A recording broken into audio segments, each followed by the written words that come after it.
All right, let's talk about why the Mexican-American War led to the Civil War. So first of all, there was California, which was, oh no, there was both California and Texas, which were gained due to Manifest Destiny, which was the idea that America they deserved all of the North American continent. So in doing that, they ended up fighting the Mexican-American War, which led to the Treaty of Guadalupe Hidalgo, which led to them getting both Texas and California.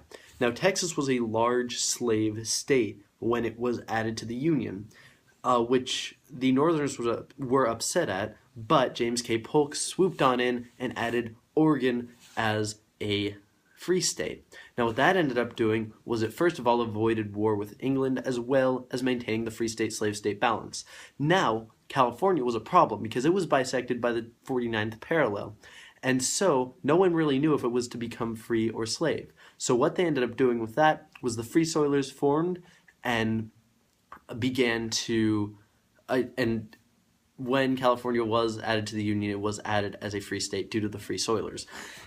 Now furthermore, because, let me just get this out of the way right now, because the war with Mexico led to the addition of California being a free state, anything that comes out of a domino effect from that has to be related either directly or indirectly with the Mexican-American War. So let's talk about the Treaty of 1850, which was a response to California being added as free. It was Henry Clay saying that it was unfair, and he represented the South, saying that it was unfair that now the free state-slave state balance was upset towards the North is what I mean to say.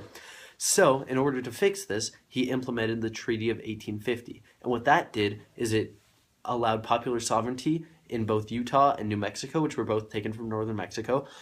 And what that did is it upset the North because they had already implemented the Wilmot Proviso, but that was dropped by the Senate, which made them think that that Congress was very pro-slavery.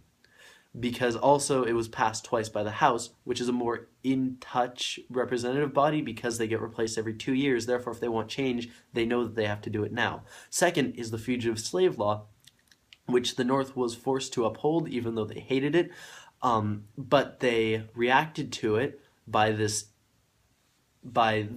what they thought was the South coming in and taking over their daily lives. They reacted to that with the Underground Railroad, risking their own freedom for what they thought was right, which was to fight slavery.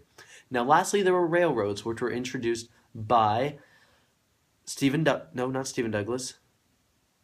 They were introduced, railroads were introduced, and they were made to connect the Union. I'll probably think of his name like right in the middle of this.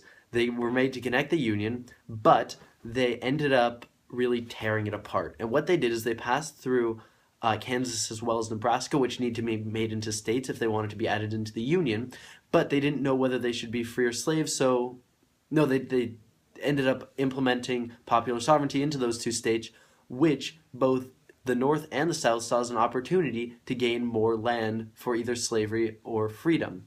So what they ended up doing was these border ruffians began to flood into both Kansas and Nebraska, and since it was very obvious that there was going to be violence, when violence broke out, that became Bleeding Kansas, which is arguably where the Civil War began, because now we have pro-slavery Southerners fighting against pro-freedom Northerners and clashing about that. And that's really all that the Civil War was about. Now, finally, there was the election of Lincoln, which when he was elected, it proved to Southerners that the exact opposite of slave power, that no matter how hard they tried, their voices were never going to be heard in the government.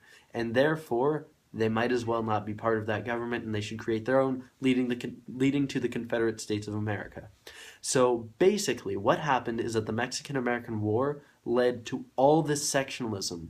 Everything that I've talked about today, the Kansas-Nebraska Act, adding California as a free state, adding Oregon as a free state, adding Texas as a slave state, that's all dividing along this free and slave state border, which was eventually created and set in stone by the creation of the Confederate States of America, leading to the Civil War. Thank you. All that was caused by the Mexican-American War, by the way, because, that was like the big starting point for all this. Sorry, I really want to end this directly at 5 minutes and 2 more seconds and done.